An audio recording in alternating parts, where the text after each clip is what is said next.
बहुत सुंदर तपस्या ही है जीवन की सच्ची सुंदरता।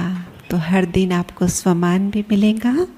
तो आज का पहला दिन जो योग तपस्या भट्टी के लिए आए हैं, तो आज का स्वमान है मैं तपस्वी मूर्त आत्मा हूँ।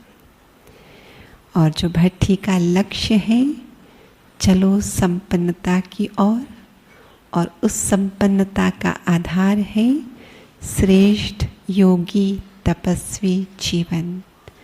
तो इस विषय पर मार्गदर्शन देने हमारे बीच में पधारे हैं हमारे आदरणीय राजयोगिनी शीलू दीदी जी। एक हाथ हिलाकर हम आपका स्वागत करते हैं, सत्कार करते हैं, अभिनंदन करते हैं। मैं दीदी का परिचय आपको दूं, उससे पहले आप सभी का परिचय। जो इस ज्ञान मार्ग में चलते जिनको 1 से 5 वर्ष हुए हैं, वे हाथ खड़ा करेंगे। 1 से 5 नीचे करेंगे। जो 5 से 10 वर्ष के बाबा के बच्चे हैं, ये भी हैं। जो 10 से 15, इसमें भी है कुछ।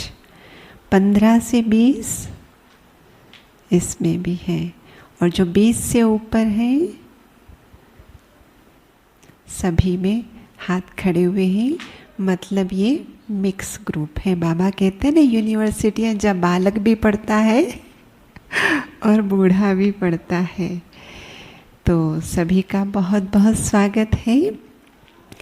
तो मैं दीदी का परिचय दे दूँ आप सभी को। दीदी बाल्यकाल से ही इस ईश्वरीय मार्ग से जुड़े हैं। आप मुंबई महानगरी से निकले ईश्वर के अनमोल रतन हैं। और चूँकि मुंबई से निकले हैं, तो मम्मा बाबा की पालना वहीं से शुरुआत हो गई आपकी। और फिर तो आप लौकिक पढ़ाई भी पढ़ते रहे और अलौकिक पढ़ाई भी पढ़ते रहे। और फिर 1969 में जिस वर्ष ब्रह्मा बाबा अव्यक्त हुए, उसी वर्ष आपने अपनी साइंस ग्रेजुएशन की एग्ज़ाम दी। और वो एग्ज़ाम देकर आप मधुबन में आए। और उस समय जो पहली भट्टी हुई कन्याओं की टीचर बनने के लिए, वो आपने अटेंड की। और वहाँ से आप राजयोगा टीचर की लाइफ शुरू किया। समर्पित जीवन की यात्रा आपने आरंभ की। तो दादियों ने आपको पहले राजकोट, हैदराबाद, बेंगलोर, फिर नेपाल भी भेजा, उसके बाद अफ्रीका में भी भेजा और मॉरिशस में भी। तो 69 से 76 तक बाबा और दादियों के डायरेक्शन से देश विदेश की धरनी पर सेवाएं दी। बाबा का नाम वहाँ बाला किया।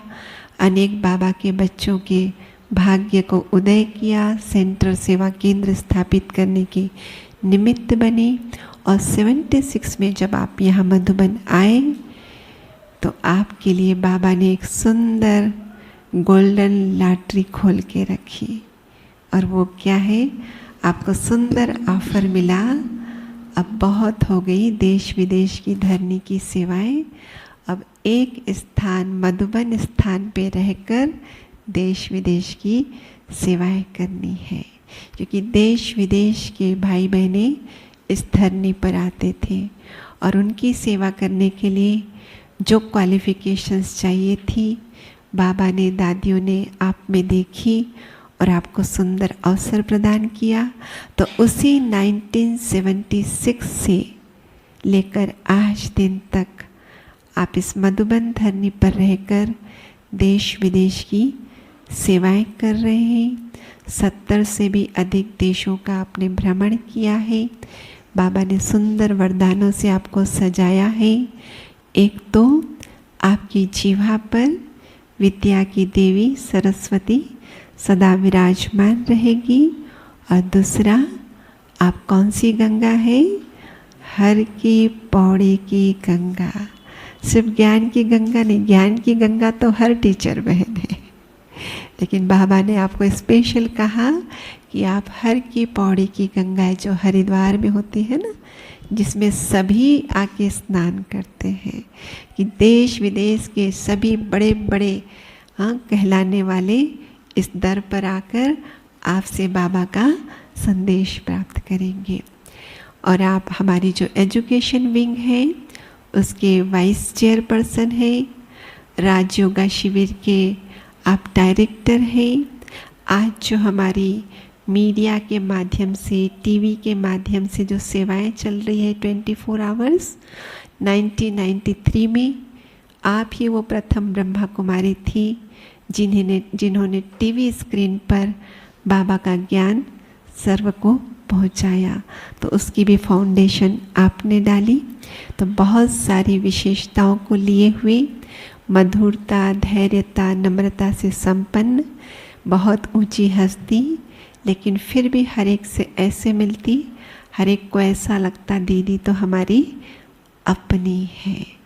वर्षों तक इस धरनी पर रहकर बाबा से, दादियों से जो पालना ली है, और आज जब दादियाँ अव्यक्त हो गई हैं, उसी पालना का रिटर्न आप सर्व को देती हैं। तो आज ऐसी महान हस्ती से उन्होंने अपने जीवन में इतने वर्षों से जो अनुभव किया है, उस अनुभव के आधार से हमारे सामने इस विषय को स्पष्ट करेंगे कि सफलता का आधार श्रेष्ठ योगी तपस्वी जीवन, वो हमें मार्गदर्शन देंगे।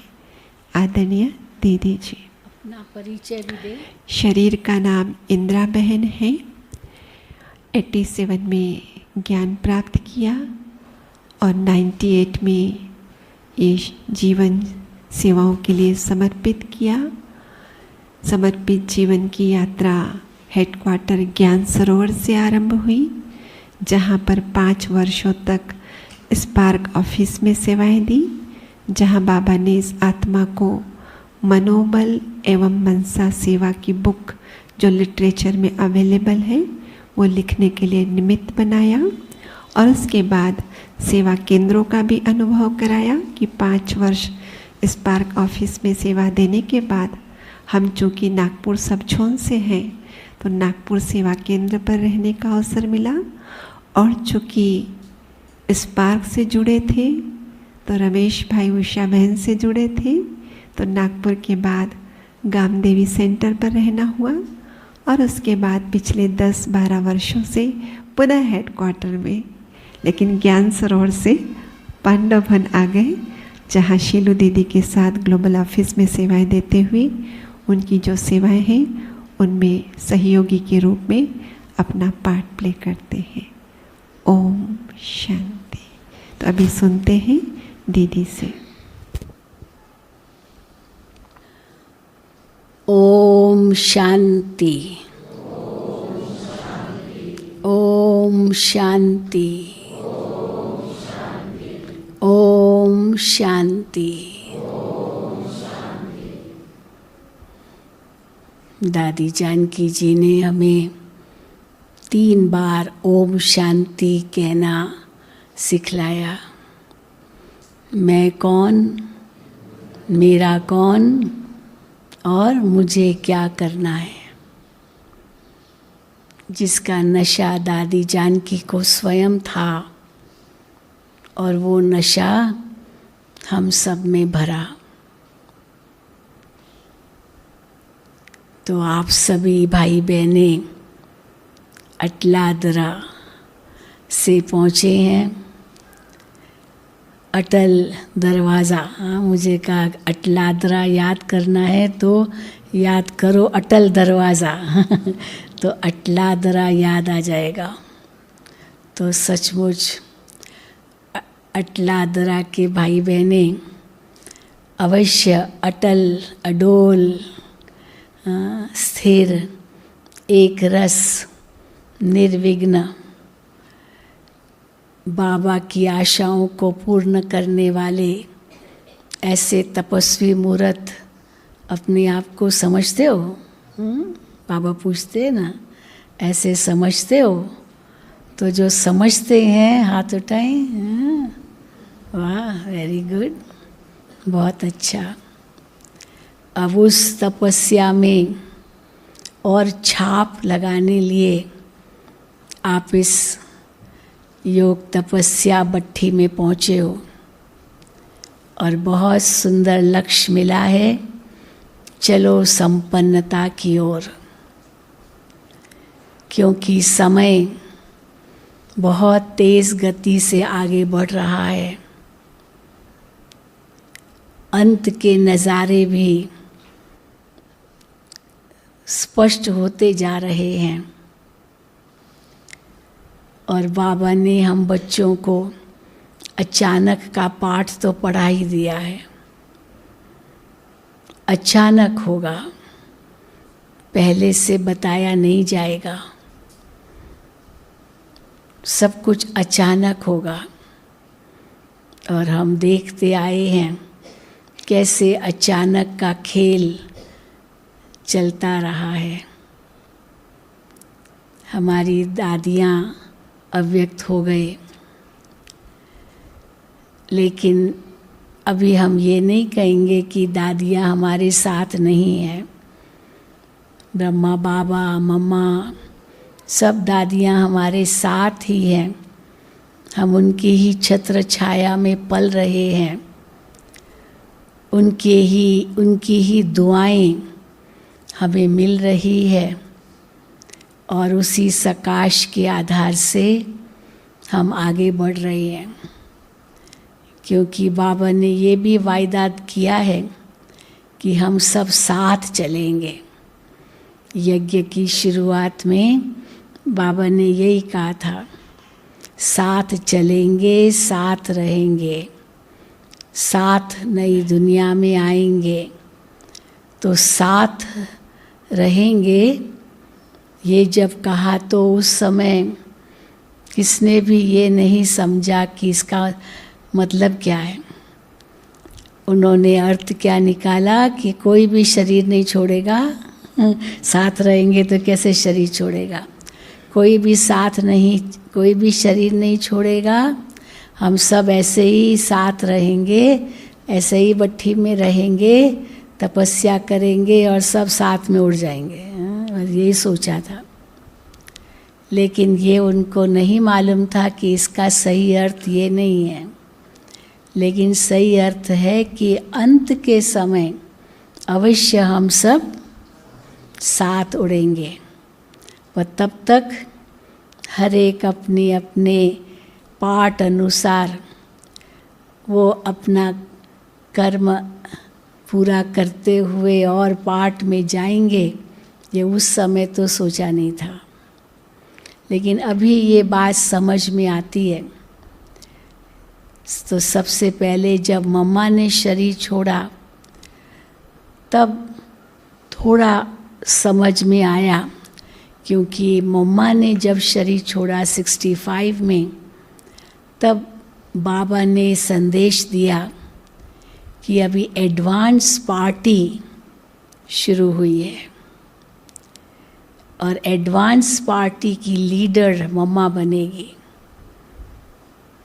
यहाँ भी मम्मा लीडर थी, सबको लीड करती थी, आगे बढ़ाती थी। और अभी एडवांस पार्टी की भी वो पहली लीडर बनेगी। और इनडायरेक्टली ये भी संकेत था कि अभी एडवांस पार्टी में जाएंगे। लेकिन चलो ये सोचा था कि बाबा तो साथ है, मम्मा एडवांस पार्टी की लीडर बनेगी। अभी कौन होंगे एडवांस पार्टी में वो तो पता नहीं था। लेकिन फिर जब बाबा अव्यक्त हुए तो सबके मन में संकल्प चला, बाबा चले गए तो फिर इस संस्था का क्या होगा, मुरली कहाँ से मिलेगी, कैसे मिलन मनाएंगे। क्योंकि शिव बाबा तो ब्रह्मा तन में ही आते हैं, भगवान के महावाक्य ब्रह्मा द्वारा ही हमें मिलते हैं। तो फिर कैसे अव्यक्त बाप दादा का पाठ शुरू हुआ, जो पहले पता नहीं था, दादियों को भी पता नहीं था। लेकिन बाप दादा ने यह राज बताया कि अभी अव्यक्त रूप में सेवाएं और भी बढ़ेगी।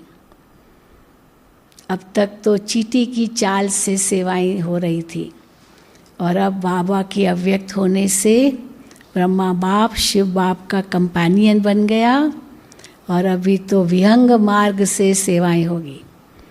तो चींटी की जो गति होती है, स्पीड होती है, वो कैसी होती है और पक्षी की स्पीड कितनी होती है।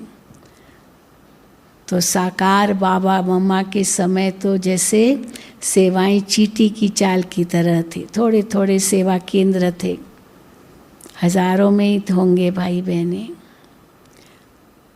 100 में कोई सेंटर्स होंगे। लेकिन जब बाबा अव्यक्त हुए तो बाबा के अव्यक्त होने के बाद दादी जी और दीदी जी दोनों ने मिलकर 2 हंसों का जोड़ा बनकर इस विश्वविद्यालय को इतनी गति दी जो दिन दुगनी रात चौगनी गति से ये संस्था आगे बढ़ी। और अव्यक्त बाप दादा ने यही कहा कि बाप दादा अभी बैकबोन बन जाएंगे। शिव आधार है ज़रूर, ब्रह्मा बाबा आधार है और शक्तियाँ मैदान में आएंगी।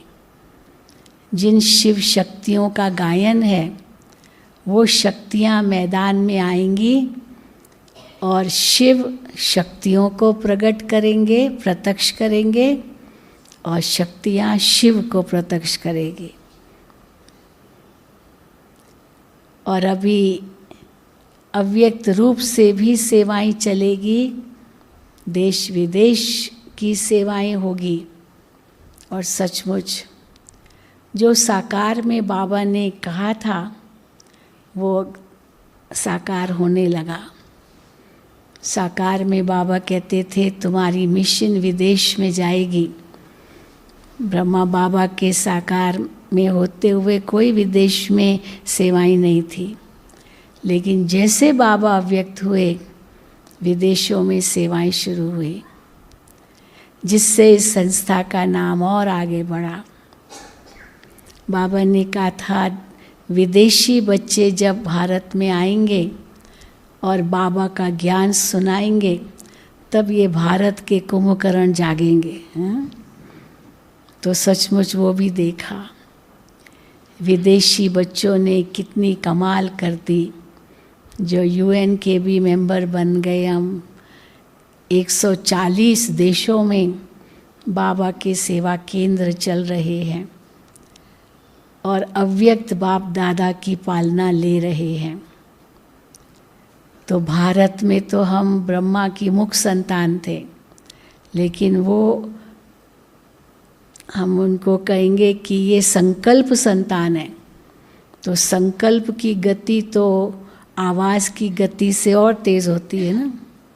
तो इतनी तेज़ गति से वो आगे बढ़ रहे हैं और रोज़ कहीं ना कहीं ऑनलाइन विदेश में मधुबन से क्लासेस होते रहते हैं। इतने उमंग उत्साह में है वो। चाहे कितना भी दुनिया में लॉकडाउन है, लेकिन बाबा के बच्चे सब सुरक्षित है वहाँ। भारत में फिर भी थोड़ी उथल पुथल हुई, लेकिन विदेश में कोई भी उस कोरोना के कारण शरीर नहीं छोड़ा। इतने बाबा ने कैसे सबकी रक्षा की। हर एक का अपना अपना पार्ट है और अभी भी इतनी लगन से वो आगे बढ़ रहे हैं और उत्सुक है कब फ्लाइट्स शुरू हो और हम मधुबन में दौड़ के आएं। लेकिन वो तो ड्रामा ही बताएगा। लेकिन ये सब जो कुछ भी हम देख रहे हैं, महसूस हो रहा है कि अभी अंत दूर नहीं है। सब अचानक ही होगा, पर उसके लिए हमें एवर रेडी रहना होगा, क्योंकि अचानक के लिए तो हर वक्त तैयार रहना पड़ता है, क्योंकि कभी भी बुलावा आ जाए। वो अंत तो बाद में, अपना ही कुछ पता नहीं है ना, कभी भी अंत आ जाए। इसीलिए एवर रेडी रहना होगा। पर एवर रेडी ऐसे नहीं, हाँ ऐसे नहीं एवर रेडी, संपन्न संपूर्ण बनकर ही एवर रेडी होना है। ऐसे भी नहीं बाबा मैं तो तैयार हूँ, पर संपन्न कहाँ बने हैं। ब्रह्मा बाबा कैसे संपन्न और संपूर्ण बने। गुलजार दादी को सबसे पहले सूक्ष्म वतन का साक्षात्कार हुआ और उसमें उस सूक्ष्म वतन में अव्यक्त ब्रह्मा बाप को देखा और अव्यक्त बाप ने कहा, अव्यक्त ब्रह्मा बाबा ने उनको कहा कि जो साकार में ब्रह्मा है मैं उनका संपूर्ण स्वरूप हूँ और जो साकार में ब्रह्मा बाप है वो संपूर्ण बनकर ये बनेगा। तो संपूर्ण रूप ब्रह्मा बाबा का फरिश्ता रूप में देखा। सबसे पहले साक्षात्कार सूक्ष्म वतन का गुलजार दादी जी ने किया और फिर ड्रामा अनुसार कैसे वही निमित्त बनी, अव्यक्त बाप दादा का रथ बनी। तो जैसे ब्रह्मा बाबा को पता चला कि मेरा संपूर्ण रूप सूक्ष्म वतन में मेरा इंतज़ार कर रहा है, तो ब्रह्मा बाबा का पुरुषार्थ और तेज होता गया और गुलजार दादी को बाबा बीच बीच में कहते थे कि जाओ देखो वतन में कि ये साकार रूप और अव्यक्त रूप में बाकी कितना फासला है, कितना अंतर है, ताकि ब्रह्मा बाबा वो तय करके उस संपूर्ण रूप तक पहुँचे। तो गुलजार दादी बताती थी और धीरे धीरे धीरे वो फासला जो अंतर था वो कम होता गया, होता गया, होता गया। तो बस बाबा को तो लगन ही लग गई ना, मुझे संपूर्ण बनना है। तो देखो कैसे 33 वर्ष ही केवल लगे और ब्रह्मा बाबा संपूर्ण बने। अन्य दादियाँ भी कर्मातीत बनी, हमने सबको देखा। कर्मातीत और संपूर्ण में थोड़ा सा अंतर। कर्मातीत माना कर्म के बंधन से अतीत। उस दिन भी अव्यक्त मुरली में बाबा ने कहा, एक है कर्म बंधन और दूसरा है कर्म संबंध। तो कर्म बंधन तो दुखदाई है, तो कर्म भी करना है, पर ऐसा नहीं जो बंधन बन जाए। कर्म संबंध में आना है और धीरे धीरे हिसाब किताब चुकतू करनी है, क्योंकि छोड़ तो सकते नहीं हैं।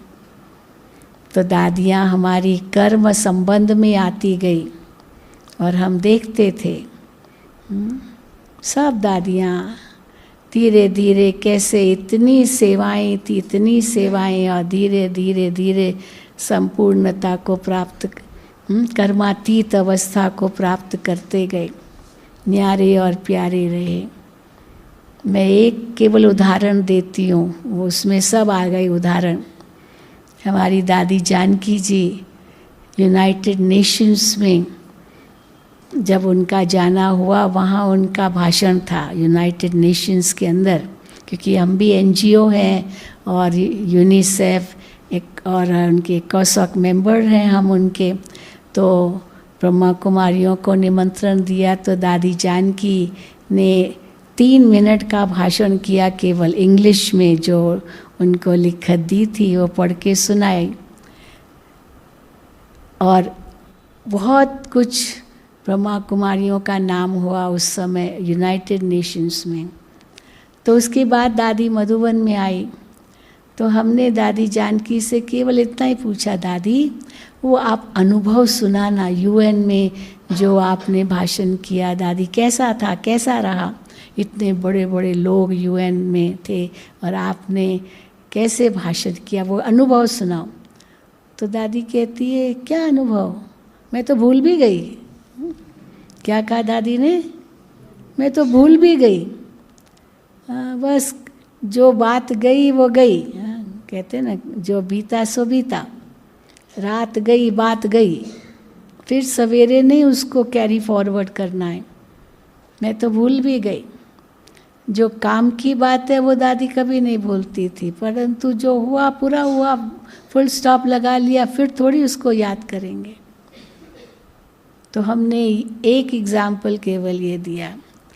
तो दादियाँ तो कभी भी अपनी सेवाओं का बखान नहीं करते थे, मैंने ये किया, मैंने या मैं कभी नहीं सुना। बस बाबा ने कराया, बाबा करन करावनहार है। मैं तो कभी इनके मुख से निकला ही नहीं।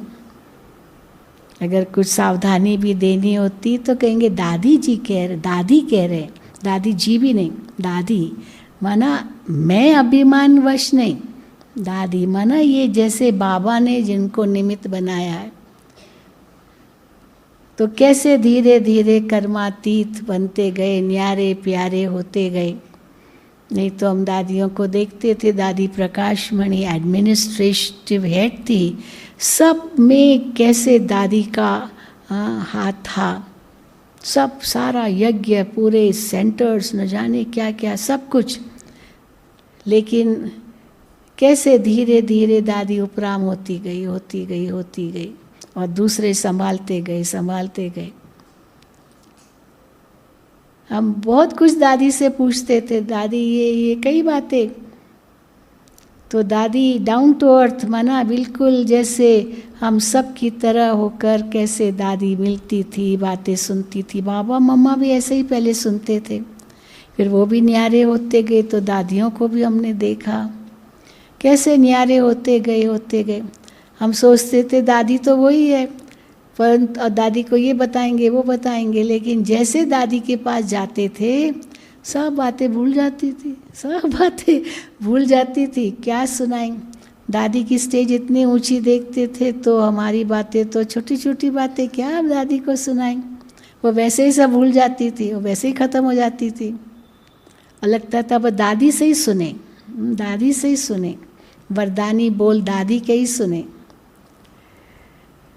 और धीरे धीरे फिर वो भी न्यारी स्थिति हो गई। गुलजार दादी को भी हमने देखा, बस कुछ भी पूछो जवाब एक वाक्य में, बस 10 वाक्य भी नहीं, और एक में सार आ गया।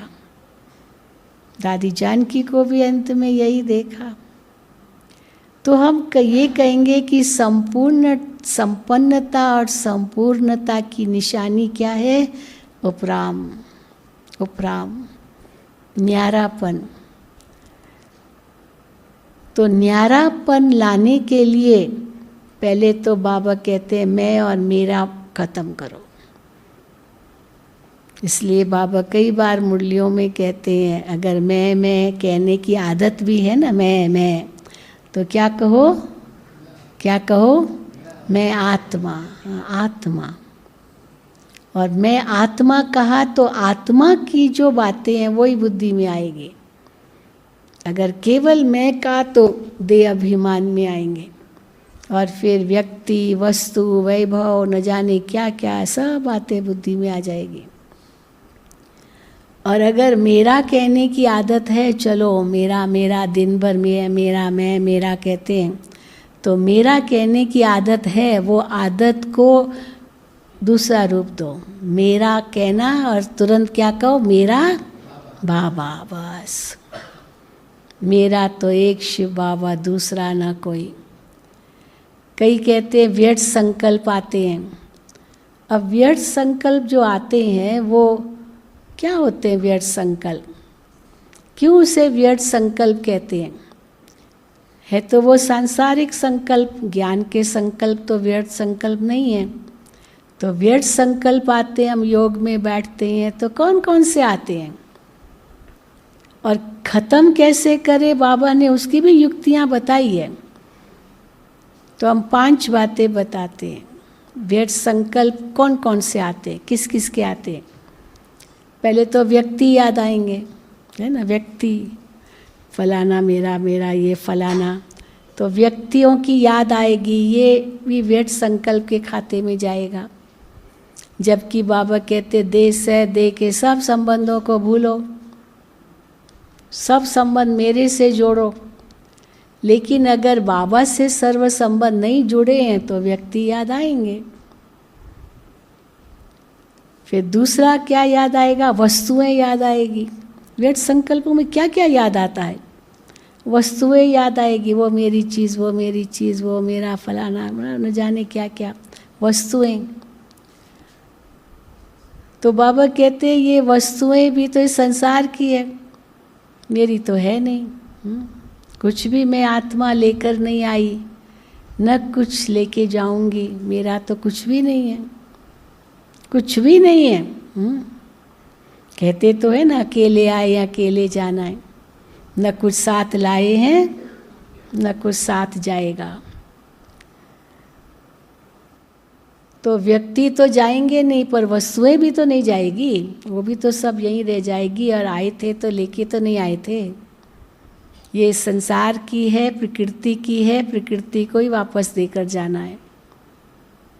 वो अलग बात है कि हम इसका कैसे सदुपयोग करके इसको वापस दे रहे हैं। 10 गुना करके दे रहे हैं, 1000 गुना करके दे रहे हैं, या उसको नष्ट करके जा रहे हैं, अब हमारे ऊपर है। लेकिन लेके नहीं जाएंगे। तो वस्तुएं, तो व्यक्ति, वस्तु और वैभव। तीसरा है वैभव। तो वैभवों के लिए तो बाबा कहते तुम तो जीते जी मर जाओ, आप मोए मर गई दुनिया, बेहद के वैरागी बनो। वैसे ही सब खत्म होना है तो क्या मेरा मेरा करके करेंगे। अर्जुन को यही तो कहा ना, ये सब मरे पड़े हैं, कुछ भी साथ नहीं चलना है। ये वैभव, धन, संपत्ति, बाबा कहते हैं कि बेहद के वैरागी बनो। हर एक वान परस्ती है, कोई भी न सोचे मैं तो जवान हूँ। और अभी तो समय ही ऐसा है, कोई समझ ही नहीं सकता है कि मैं कभी जल्दी जा सकता हूँ। कभी भी जा सकते हैं। मृत्यु न बच्चा देखती है, न बूढ़ा देखती है, न जवान देखती है। तो इसीलिए सब वानप्रस्थी है, सबको वापस घर जाने का समय है। इसीलिए वैभवों में क्या दिल लगाना। और ये बाबा कहते अगर ज़्यादा कुछ रखेंगे तो मन जाएगा। चोर लूट न जाए, आग जला न दे, सरकार रेड न कर ले, कुछ भी हो सकता है। तो किसकी दबी रही धूल में, किसकी राजा खाए, किसकी चोर लूट जाए, किसकी आग जलाए। और बाबा ये भी मना करते हैं ये इतना सारा जेवर वेवर पहनो भी नहीं। सतयुग में तुमको बहुत कुछ मिलेगा, अभी तो वनवा में हो, है ना। वनवा में सब, आप भी सब वनवा में ना। हाँ, अच्छे लगते हैं जेवर पहनना भी। हाँ, किसको अच्छे लगते हैं क्या? लगता है बोझ लगता है। हम तो अभी पिछले शिविर में गुजरात के भी आए थे, ये ना सौराष्ट्र से आए थे, तो गांव से भी आए थे। वो लाल लाल घाघरा पहनते ना, वो आए थे। तो हमने उनकी वो माताओं को देखा, सारा कान कटा हुआ कि इतना वो भारी भारी कान में पहनते थे। तो वेल बाबा के बन गए तो यहाँ तो नहीं पहना था, लेकिन फिर भी जो कुछ भी उनको होगा उतार तो सकते नहीं, क्योंकि लोकलाज तो है। तो कटा हुआ कान, इतना बड़ा बड़ा ये कान कटा हुआ, इतना बड़ा बड़ा छेद। तो इसलिए बाबा कई बार कहते हैं वो सोना किस काम का जो कान काटे वो सोना किस काम का जो कान काटे, क्योंकि कान कटा हुआ हो जाता है ना। वो पहनेंगे तो ये कान भी कहाँ तक सहन कर सकेगा इतना बोझ।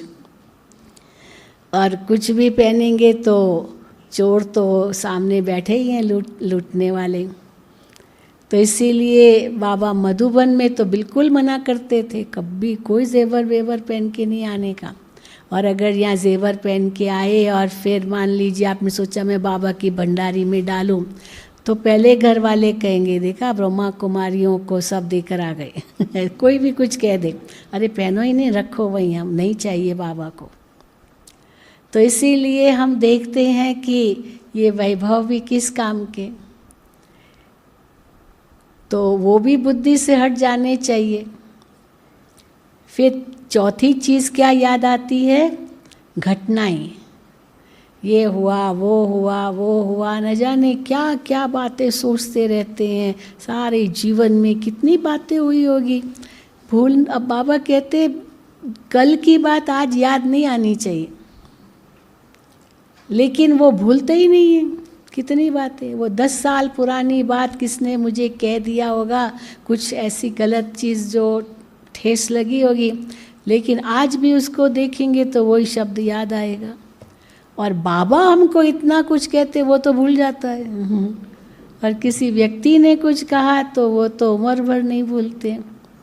और होना क्या चाहिए, जो बाबा कहते वो याद रहे। और जब बाकी जिन्होंने कुछ भी कहा, कुछ भी हुआ, बस 1 सेकंड में फुल स्टॉप। इसीलिए बाबा ने हमको 3 बिंदु बता दिए। बिंदु बनना है, बिंदु को याद करना है और बिंदु लगाना है। बिंदु ड्रामा, बिंदु लगा दिया, फुल स्टॉप लगा दिया, हाँ, पूर्ण विराम हो गया। अर्ध विराम भी नहीं, पूर्ण विराम। कभी भूल से भी उसको फिर याद नहीं करना है। तो घटनाओं को भी याद करने की कोई ज़रूरत नहीं है। फिर 5वीं बात कौन सी याद आती है, हाँ, घटनाओं के बाद फिर 5वीं बात आती है, कोई भी स्थान, हाँ, यहाँ गए, वहाँ गए, वो स्थान याद आते रहते हैं। इधर उधर ये वो बातें, स्थान। अब बाबा कहते हैं बस 2 स्थान याद करो। कौन से 2 स्थान याद करो? परम धाम जाना है, घर जाना है, नई दुनिया में आना है। चलो और थोड़ा एडिशन करना है तो घर और राजधानी के साथ साथ परम धाम और सुखधाम के साथ साथ चलो मधुबन को याद करो। बाबा कई बार कहते हैं अभी मधुबन में भट्ठी में आए हैं, जो यहाँ आप अनुभव करके जाएं। और फिर जब वापस जाएंगे, कुछ ऐसी बातें हो गई जिसमें आपको थोड़ा दुख हुआ, कुछ हुआ, तो बाबा कहते पहुँच जाओ मधुबन। उस समय क्या, कौन सा स्थान याद करो? मधुबन याद करो। और मधुबन में हमने क्या अनुभव किया था वो याद करो, तो वो बात जो हो गई वो बात भूल जाएगी। तो ये मधुबन याद करो, या चलो अपना सेंटर याद करो। वहाँ पर भी आप बाबा के कमरे में बैठते हो, कितनी आपको शांति मिलती है, कितना अच्छा लगता है, वो याद करो।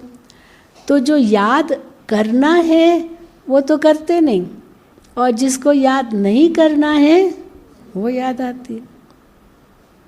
कई कहते हैं ना मन कंट्रोल में नहीं है, तो मन कंट्रोल में नहीं है का मतलब क्या है? जो बातें याद करनी चाहिए वो याद आती नहीं, और जो बातें भूलनी चाहिए वो बातें भूलती नहीं। कई बार होता ना, कई कहते हैं मैं तो बहुत भुलक्कड़ हो गई हूँ, मुझे तो कुछ बात याद ही नहीं रहती है।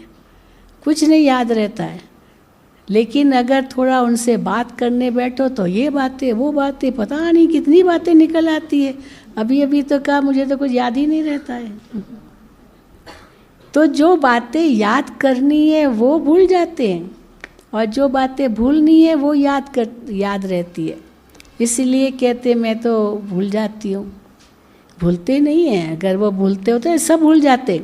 खाना खाया भी भूल जाते, कईयों को वो डिमेंशिया होता है ना, बुढ़ापे में कुछ भी याद नहीं रहता। अभी खाना खाया भी, फिर उनसे पूछो खाना खाया, कहते नहीं, जैसे कि उसको पता ही नहीं, कहाँ गया, गुम हो गया। तो ऐसे जिनका वो याददाश्त शक्ति ख़त्म हो जाती है, उनको अकेला छोड़ भी नहीं सकते। कहाँ जाएगा, उसको घर का ही फिर पता नहीं कहाँ चला गया, उसको कहते हैं भूल जाता है। पर सचमुच वो भूलता नहीं है। यानी जो कई मैं भूल जाता हूँ, ये भूलता तो सब भूल जाता, ये भी भूल जाता, लेकिन वो बातें, व्यक्ति, वस्तु, वैभव, घटनाएं, स्थान, ये तो भूलता ही नहीं है। तो जो काम की बात है वो भूल गया। तो कोई बात के लिए कहेंगे अरे मैं तो भूल गया। और फिर जिन बातों के लिए हम कहते भी भूल जाओ, अब भूल जाओ, कैसे भूले। तो जो बातें भूलनी चाहिए वो कहते हैं कैसे भूले, और जो बातें याद करनी चाहिए कहते हैं भूल गई। इसको कहते हैं मन वश में नहीं होना। हमारी दादी जानकी की ये इतनी बड़ी विशेषता थी, जो काम की बात होती थी कभी नहीं भूलती थी, कभी भी नहीं भूलती थी। अरे हम भूल जाएंगे, दादी नहीं भूलती थी। और जो बेकार की बातें वो कभी याद भी नहीं करती थी, जिनसे कोई मतलब नहीं है। तो ये सब दादियों से हमने सीखा। तो अगर हमें संपन्न संपूर्ण बनना है तो क्या करना होगा? एक है संपन्न, दूसरा है संपूर्ण। ये दो अलग शब्द हैं। संपन्न और संपूर्ण हम चंद्रमा को देख सकते हैं। जब पूर्णमासी होती है तो संपन्न भी है और संपूर्ण भी है। संपन्न माना प्रकाश में संपन्न, फुल प्रकाश चंद्रमा का दिखाई देता है पूर्णमासी में। और संपूर्ण माना संपूर्ण गोलाकार, गोलाकार वो दिखाई देता है। इसको कहेंगे संपूर्ण और संपन्न, प्रकाश में संपन्न और आकार में संपूर्ण। तो बाबा भी हमें यही सिखाते कैसे हमें ये बनना है। और देवताओं की महिमा में भी हम यही गाते हैं, सर्वगुण संपन्न। तो संपन्न माना सभी गुणों में संपन्न, और 16 कला संपूर्ण। तो संपन्न बनना है गुणों में और संपूर्ण बनना है कलाओं में। और कौन सी कलाएं? पवित्रता की कलाएं। तो पवित्रता की कलाओं में संपूर्ण, जैसे चंद्रमा, फुल मून, रोज कला घटती जाती या बढ़ती जाती, कृष्ण पक्ष, शुक्ल पक्ष। और पूर्णमासी माना संपन्न और संपूर्ण। तो बाबा कहते हैं तुम्हें संपन्न भी बनना है, संपूर्ण भी बनना है, सर्व गुणों में संपन्न बनना है। देवताएं सर्व गुणों में संपन्न थी। देवताएं थे, कैसे थे, कैसे बनेंगे? जब एक से सर्व गुण लेंगे, सर्व शक्तियां लेंगे, एक से, क्योंकि उस एक में सर्व गुण है, सर्व शक्तियां हैं। शांति चाहिए, प्रेम चाहिए, सुख चाहिए, शक्ति चाहिए, खुशी चाहिए, जो चाहिए हम बाबा से ले सकते हैं, जो भी चाहिए। तो सर्व गुणों में संपन्न बन जाएंगे। इसलिए तपस्वी जीवन माना एक से सर्व संबंध और उनसे सर्व गुण खींचने। चलो वो तो कहेंगे बाबा की याद भूल जाती है, तो दूसरा तरीका है एक एक से गुण उठाना, तो सर्वगुण संपन्न बन जाएंगे। एक एक में कोई ना कोई गुण जरूर होगा। ऐसा कोई भी व्यक्ति नहीं, कोई आत्मा नहीं जिसमें कोई भी गुण न हो, ऐसा हो ही नहीं सकता है, क्योंकि सब भगवान के बच्चे तो हैं ना, हम कहते हैं। इसलिए हर एक से गुण उठाओ।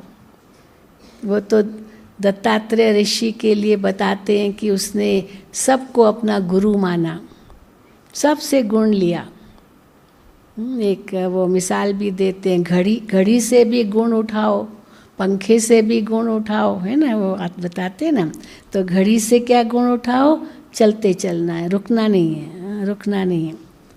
चलो अगर रुक भी गई ना घड़ी, तो भी दिन में 2 बार तो सही टाइम देती है।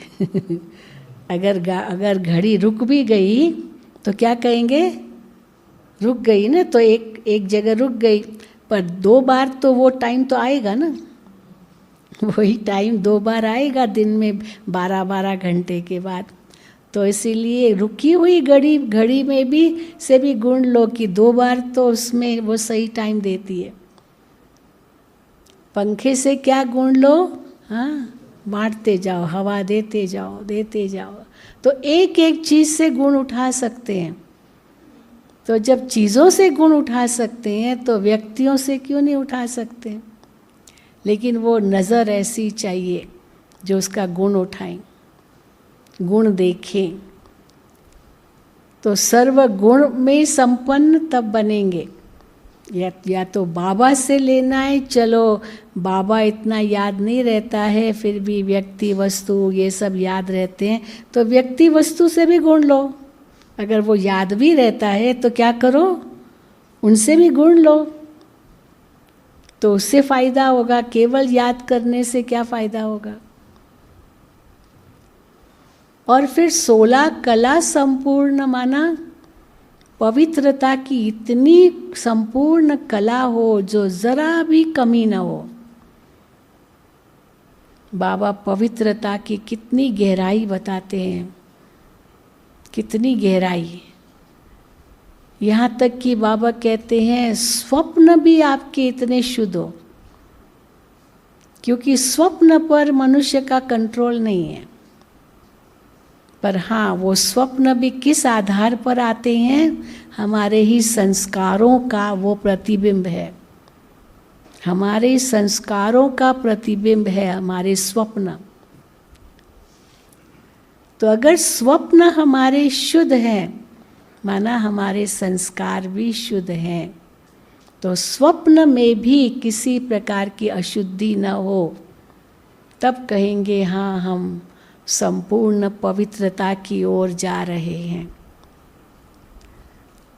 साकार मुरलियों में बाबा कई बार कहते हैं, बच्चे मन से अगर कोई भी विकार के वश है या कोई भी संकल्प बुरे आते हैं, नेगेटिव आते हैं, हर जाने, पर कर्म में मत लाओ।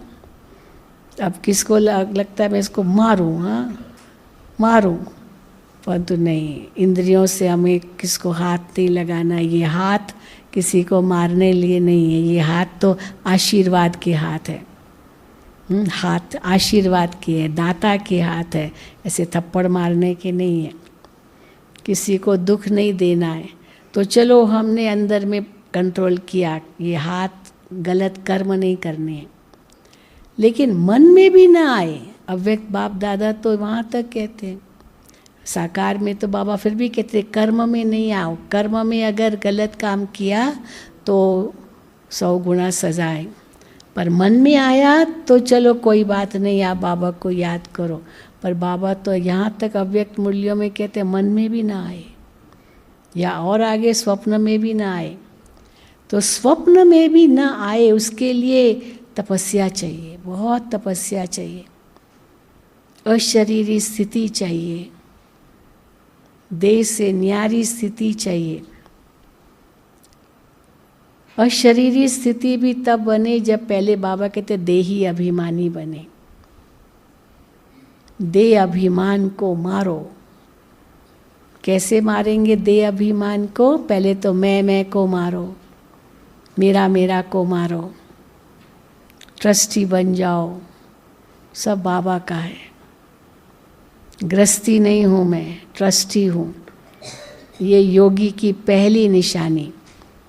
वो कभी भी अपने को गृहस्थी नहीं समझेगा। उस दिन भी बाबा ने कहा राज ऋषि हो। ऋषि भी गृहस्थ में रहते थे, बाल बच्चे थे, पत्नी बच्चे सब ऋषियों को दिखाते हैं। लेकिन कोई ऋषि तो इतने पहुँचे हुए, और कोई ऋषि बाबा ने नाम लिया दुर्वासा ऋषि, है ना, शास्त्रों में आता है दुर्वासा ऋषि। इतना क्रोधी था, सब उसे डरते थे, सारे देवताएं भी डरते थे, कहीं ये गुस्सा कर लिया, इसने श्राप दे दिया तो खत्म हम। तो इसलिए दुर्वासा ऋषि से था वो ऋषि, क्योंकि पवित्र रहता था, तो था वो ऋषि, लेकिन क्रोधी था बहुत। तो इसीलिए बाबा कहते तुम राज ऋषि हो, राजाई के लिए ऋषि बने हो, तुम सन्यासी नहीं हो। तुमने कुछ भी छोड़ा नहीं है। वो सन्यासी तो छोड़ देते हैं, गृहस्थी भी छोड़ देते हैं, बाल बच्चे भी छोड़ देते हैं, लेकिन बाबा कहते तुमको कुछ भी छोड़ना नहीं है। यहाँ तक कि बाबा कहते चलो शादी में जाना है, चलो कोई बात नहीं, भले पहनो ना रंगीन कपड़े, मना थोड़ी करते बाबा, गहने पहनो, भले शादी में जा रहे हो, लोक संग्रह अर्थ करना पड़ता है। लेकिन उसमें मोह ना हो। बाबा मना भी नहीं करते, इसलिए बाबा कहते हैं छोड़ना भी नहीं है, लेकिन बाबा ये भी सावधानी देते फंसना भी नहीं है। एक होता है छोड़ दिया, न रहेगा बांस न बजेगी बांसुरी छोड़ दो, चले जाओ, न सामने होगा न याद आएगा न दिखाई देगा। पर दूसरा है छोड़ना भी कुछ नहीं है, सामने भी है लेकिन फिर भी फंसना नहीं है। तो छोड़ना भी नहीं है, फंसना भी नहीं है, और तीसरा क्या नहीं करना है, नया जोड़ना भी नहीं है, क्योंकि नया बंधन नहीं बनाना है। नया बंधन बनेगा तो फिर वो तो छूटना बड़ा मुश्किल है। इसलिए कोई नया बंधन चाहे संबंध के रूप में, वो भी ज़रूरत नहीं है अभी, वैसे ही सब बंधन खत्म होने हैं। तो नया भी नहीं जोड़ना है, तो न छोड़ना है, न फंसना है, न नया जोड़ना है। तो करना क्या है, ये तो छोड़ना, ये तो न नहीं करना है। तो करना क्या है, निभाना है। बाबा बार बार मुरली में शब्द इसको तोड़ निभाना है। तोड़ शब्द के दो अर्थ होते हैं, एक तोड़ माना अंत तक निभाना भी है, और दूसरा है बुद्धि से तोड़ना भी है। तो तोड़ना भी है और निभाना भी है साथ साथ, पर छोड़ना नहीं है, क्योंकि छोड़ के कहाँ जाएंगे। अगर कर्मों का हिसाब किताब है तो वो तो पीछा करेंगे ना, इसीलिए छोड़ के जा भी नहीं सकते हैं। लेकिन फंसना भी नहीं है। और सबसे बड़ी बात, नया तो बिल्कुल नहीं जोड़ना है, बिल्कुल नहीं। एक बच्चा और मिल जाए, हाँ, बाबा कहते शिव बाबा को बच्चा बना लो। पिछले ग्रुप में एक माता आई थी, तो क्लास था सर्व संबंध एक से कैसे जोड़ें। तो बाबा को बच्चा भी बना लो। तो बाबा को बच्चा बना दिया तो और बच्चे की तो ज़रूरत नहीं होगी ना, कि बच्चा चाहिए क्या किसी को नहीं नहीं नहीं ऐसे करते हाँ? भाइयों को एक बच्चा चाहिए क्या? तो ये संबंध तो है नहीं, बंधन ही है। अगर नहीं है कोई बात नहीं, बाबा को बना लो, बाबा आपकी बहुत सेवा करेगा, बहुत सेवा करेगा बाबा। अब बना के तो देखो। इसलिए कई बार जब बाबा कहते हैं ना कि भाई कितने बच्चे हैं, तो कहेंगे बच्चे सीख गए हैं भाई, बोलो 3 लौकिक 1 अलौकिक। हाँ, ऐसे जब ऐसे दिए थे 3 लौकिक 1 अलौकिक। लेकिन बाबा कहते हैं 3 लौकिक और 1 अलौकिक, माना बाबा जो अलौकिक है उसको लास्ट में रखा। और होना क्या चाहिए, होना क्या चाहिए? हाँ, पहले क्या कहना चाहिए? हाँ, 1 अलौकिक और 3 लौकिक। तो अगर 3 को 1 के बाद रखेंगे तो वो 3 उस 1 की कार्बन कॉपी बन जाएंगे। और 3 को पहले रखा फिर 1 को रखा तो वो तो शिव बाबा की कार्बन कॉपी तो नहीं बन सकते ना। और वो तो सब कर्मों का हिसाब किताब है। जो भी आपके 3 लौकिक भी हैं मान लो, वो तो कर्मों का हिसाब किताब है। शिव बाबा के साथ कर्मों का हिसाब किताब तो है ही नहीं। और क्योंकि वो तो सदा सुखदायी है, वो 3 तो दुख भी दे सकते हैं, क्योंकि जैसा कर्मों का हिसाब किताब होगा उस अनुसार रहेगा। इसलिए बाबा कहते हैं कि सच्चा तपस्वी जीवन माना एक से सर्व संबंध, एक को ही देखना, एक से ही लगन लगाना, एक नामी बनना, इकोनॉमी भी रखना, एक व्रता बनना। जो हमने दादी में देखा, एक व्रता, एक की लगन में मगन, कहीं और जगह आँख डूबी नहीं, गई नहीं, मम्मा भी बिल्कुल, सब दादियों को हम देख, तभी तो दादियाँ कहलाती है। बस हमें उनका अनुसरण करना है। तो पहले तो देही अभिमानी बनना पड़ेगा, फिर देही अभिमानी बनने के साथ फिर बाबा कहते विदेही बनना है। विदेही माना देह में रहते विदेही, सब कुछ संभालते, उसमें मोह न हो, इसको कहेंगे विदेही। और मिसाल बाबा किसका देते हैं? राजा जनक का, विदेही राजा, विदेही राजा। इतने बड़े महलों में रहता था लेकिन ज़रा भी मोह नहीं था महलों का, विदेही राजा था, विदेही।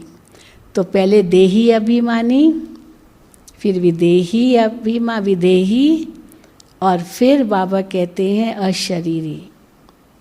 अशरीरी क्योंकि घर जाना है, आत्मा को ये देह भी यहाँ ही छोड़ना है। आप मोए मर गई दुनिया। देही अभिमानी में तो फिर भी देह साथ में है, कर्म कर रहे हैं, चलो कर्म में फंसते नहीं है, पर कर्म तो कर रहे हैं ना। पर अशरीरी माना जैसे देह से न्यारे, बिल्कुल ये योग की स्थिति है। जैसे बाबा हमारा अशरीरी है, उनको अपना कोई देह नहीं है, तो ये शरीर भी मेरा कहाँ है? अगर है तो बाबा ने हमें दिया है सेवा के लिए। हमारी दादी जान की सदा ये कहती थी, हाँ, कितने देश विदेश घूमती रहती थी दादी, तो दादी कहती थी मैं तो कठपुतली की तरह हूँ, बाबा हमको नचाता है। जैसे कठपुतली होती है ना, वो नचाने वाला, ऊपर उसकी उंगलियों पर वो ये रस्सियाँ धागे होते हैं, और वो जैसे नचाए वैसे कठपुतली नाचती है। तो बाबा ने तो हमको कठपुतली बना दिया है, बस वो नचाता है, मैं नाचती हूँ, मैं अपना पुरुषार्थ नहीं। कठपुतली थकती होगी क्या? वो नाचती रहती है, और जिसके उंगलियों में वो होगा धागा वो थक जाता होगा, पर कठपुतली तो कहाँ थकती है। तो इसीलिए हम बाबा की कठपुतलियाँ हैं। अगर ये सदा ऐसे समझेंगे तो क्या होगा? हम सच सही देही अभिमानी भी बन सकेंगे, अशरीरी भी बन सकेंगे, और संपन्न संपूर्ण भी बन सकेंगे। ओम शांति। तो बहुत सुंदर, अवश्य आपको मार्गदर्शन मिला होगा भट्टी की सफलता के लिए। तो दीदी का हम एक हाथ हिलाकर धन्यवाद करते हैं, शुक्रिया करते हैं, आभार मानते हैं।